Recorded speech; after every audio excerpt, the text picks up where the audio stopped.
Minimum number of party याद रखना कि 2 होता है, ठीक है। Normally 3 partner 3 parties, but minimum का बात करेगा तो हम लोग हमेशा 2 लिखेंगे, ठीक है। उसके बाद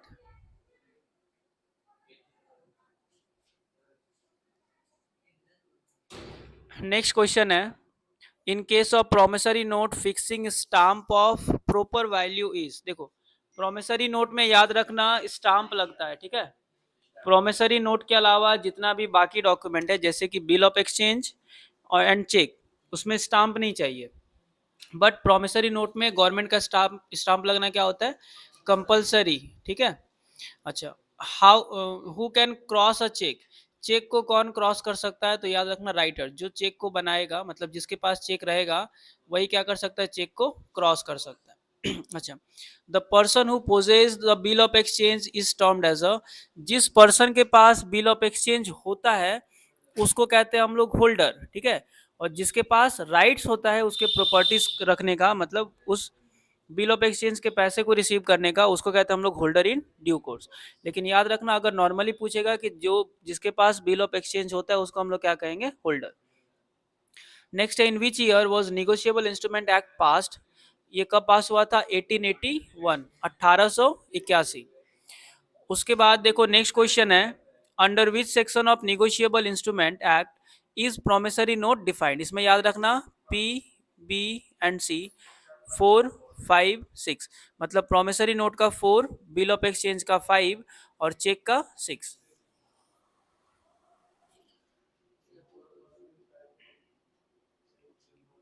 उसके बाद which of the following type of cheque can not be directly encashed at bank counter. देखो कौन से चेक को बैंक काउंटर से पैसा कलेक्ट नहीं कर, मतलब पैसा नहीं मिलेगा, अकाउंट में जमा कर सकते हैं, ठीक है। तो उसका नाम क्या होता है, क्रॉस चेक। मतलब चेक में जब दो पैरेलल लाइंस हो जाएगा तो इसका पैसा हम कैश में रिसीव नहीं कर पाएंगे, सिर्फ और सिर्फ अकाउंट में जमा करना पड़ेगा उसका पैसा।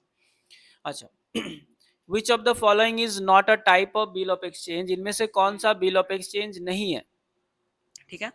इनलैंड होता है, एकोमोडेशनल होता है, फॉरेन भी होता है, बट क्रॉस्ड नहीं होता है। और ये एक बहुत बड़ा डिफरेंस होता है किसके बीच, बिल ऑफ एक्सचेंज और चेक के बीच में। और ये भी याद रखना कि चेक जो होता है एक तरीके का क्या है, बिल ऑफ एक्सचेंज, ठीक है। तो बिल ऑफ एक्सचेंज क्रॉस्ड कभी नहीं हो सकता है।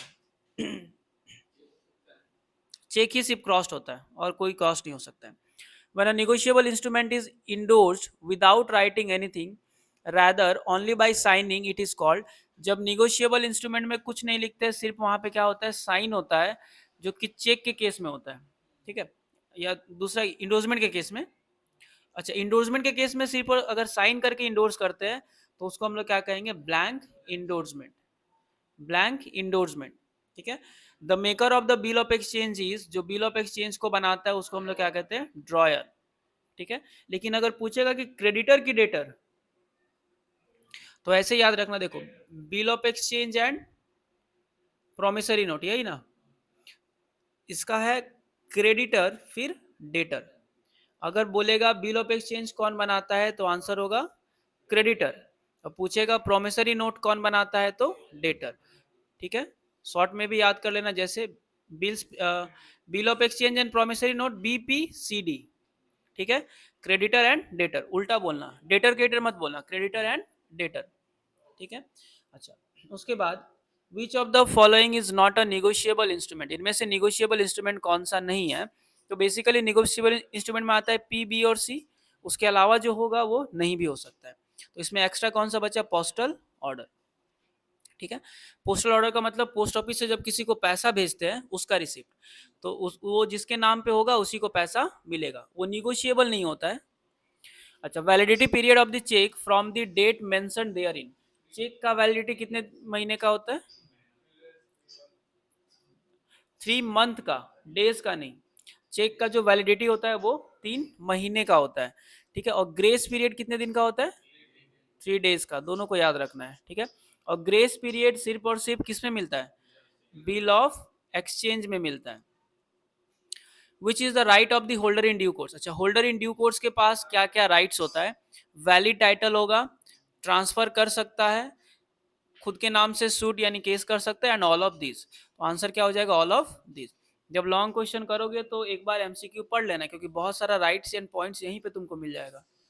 अच्छा, उसके बाद a cheque drawn with a future date is, अगर एक फ्यूचर डेट का चेक ड्रॉ करते हैं, वो चेक क्या होता है, वैलिड होता है, इनवैलिड नहीं होगा। फ्यूचर डेट के चेक का मतलब आज है सपोज 10 जनवरी, और हम जब चेक को भरे तो उसमें डेट दे दिए मान लो 20 जनवरी का, तो ये चेक जो है ना इन्फोर्सेबल कब से होगा, 20 जनवरी से, लेकिन इनवैलिड नहीं है। ठीक है, ओके। उसके बाद in a promissory note the promise to pay must be unconditional, याद रखना तीनों में ही, प्रोमिसरी नोट हो, बिल ऑफ एक्सचेंज हो या चेक हो, तीनों में जो कॉन्ट्रैक्ट होगा या जो भी प्रॉमिस होगा या ऑर्डर होगा वो क्या होगा, ऑलवेज अनकंडीशनल, कोई भी कंडीशन वहां पे नहीं होगा। द क्रॉसिंग ऑफ चेक में बी ऑफ, चेक का क्रॉसिंग दो टाइप का होता है। ठीक है, the minimum number of parties in bill of exchange, देखो बिल ऑफ एक्सचेंज में मिनिमम का बात अगर करेगा तो दो होता है। Which is not a negotiable instrument, इनमें से कौन सा निगोशिएबल इंस्ट्रूमेंट नहीं है, चेक है, बिल ऑफ एक्सचेंज है, प्रोमिसरी मतलब पीबीसी, तीनों है, तो बचा कौन सा, cash. Type of crossing of cheque, cheque का क्रॉसिंग कितने टाइप का होता है, दो टाइप का। What is the minimum number of parties involve in bill of exchange, कभी भी पूछेगा बिल ऑफ एक्सचेंज में मिनिमम, मिनिमम दो, और नॉर्मली कितना, तीन। Cheque can be crossed by, cheque को कौन क्रॉस कर सकता है, राइटर ऑफ द चेक, जो चेक को राइट करेगा, ठीक है, वही चेक को क्रॉस कर सकता है, नहीं, writer of the cheque. Last amendment जो किया गया था निगोशिएबल इंस्ट्रूमेंट में, ये 2001 को, थोड़ा सा इसको रटना पड़ेगा। निगोशिएबल इंस्ट्रूमेंट का लास्ट अमेंडमेंट कब, 2001 को। Number of days in in day of grace is all, कितना डेज होता है, 3 डेज। ठीक है, अच्छा, चेक का जब वैलिडिटी पूछेगा तो याद रखना 3 मंथ का होता है, कभी कभी 90 डेज भी लिख सकता है, तो एक ही बात होता है, 3 मंथ एंड 19 डेज सेम।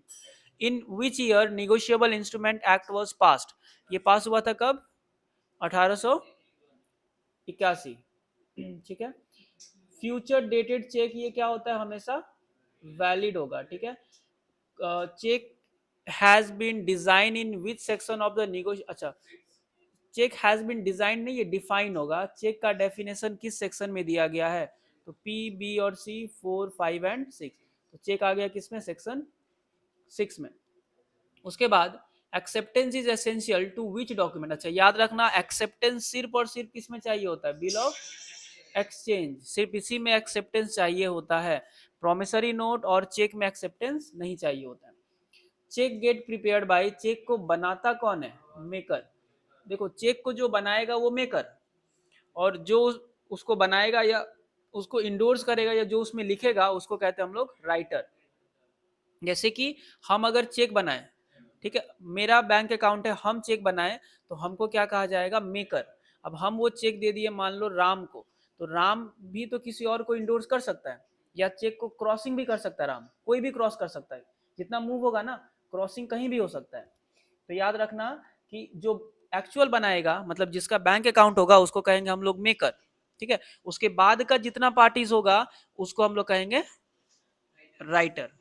ठीक है, सॉरी उल्टा बोल दिया, हाँ, जो फर्स्ट पार्टी होगा वो क्या हो गया, मेकर, उसके बाद का सारा पार्टीज को हम लोग क्या कहेंगे, राइटर।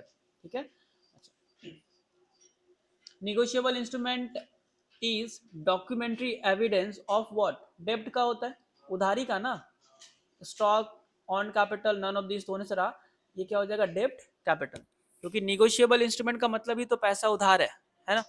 अच्छा, which is not an essential element of promissory note, इनमें से कौन सा प्रोमिसरी नोट का एलिमेंट नहीं है, देखो रिटर्न होना एकदम कंपलसरी है, promissory note must be return, unreturned तो छोड़, ये हो गया एक तो एक्स्ट्रा, क्लियर प्रॉमिस ये भी होगा, डेफिनाइट एंड अनकंडीशनल ये भी है, तो बचा कौन सा, अनरिटर्न आंसर होगा, इसका आंसर मिस्टेक दिया हुआ है। ठीक है, क्या हो जाएगा, अनरिटर्न, अनरिटर्न का मतलब वर्बल, क्या प्रोमिसरी नोट वर्बल होता है, प्रोमिसरी नोट जितना भी है वो ऑलवेज क्या होगा, रिटर्न।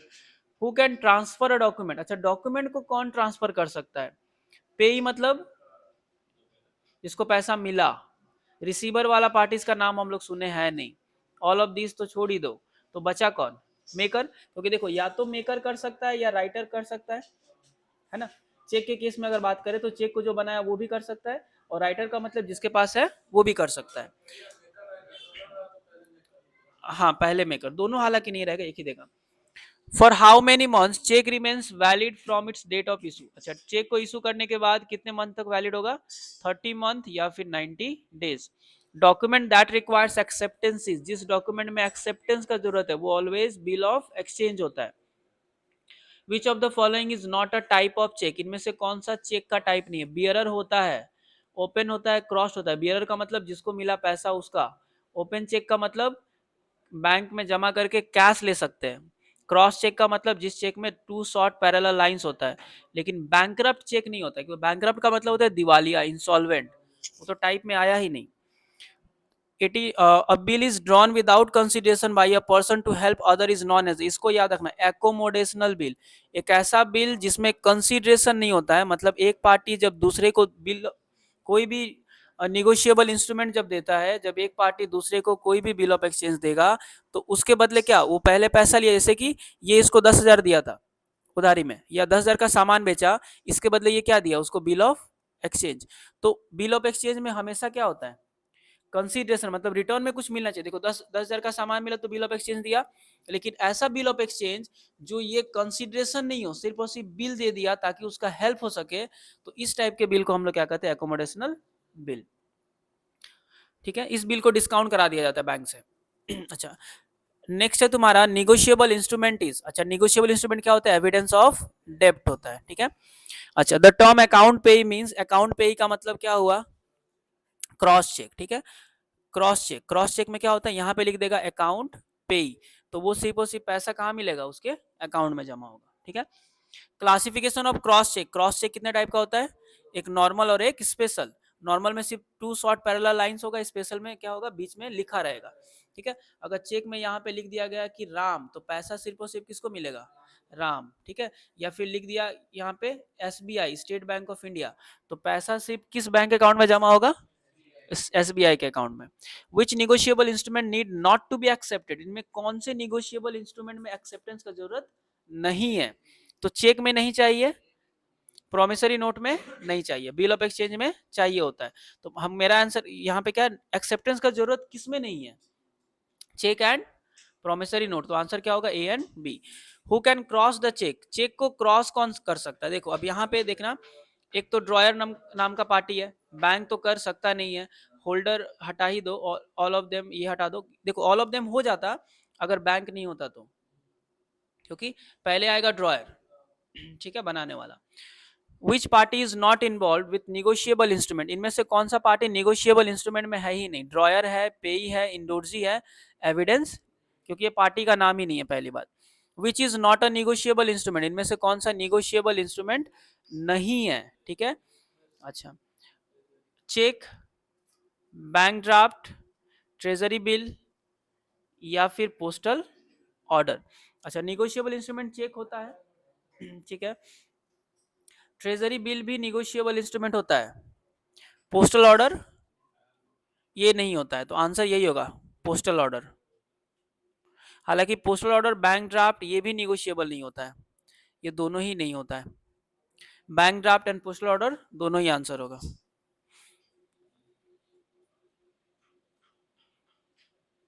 अच्छा, उसके बाद कुछ क्वेश्चन है, ये सब तो पढ़ ही लोगे।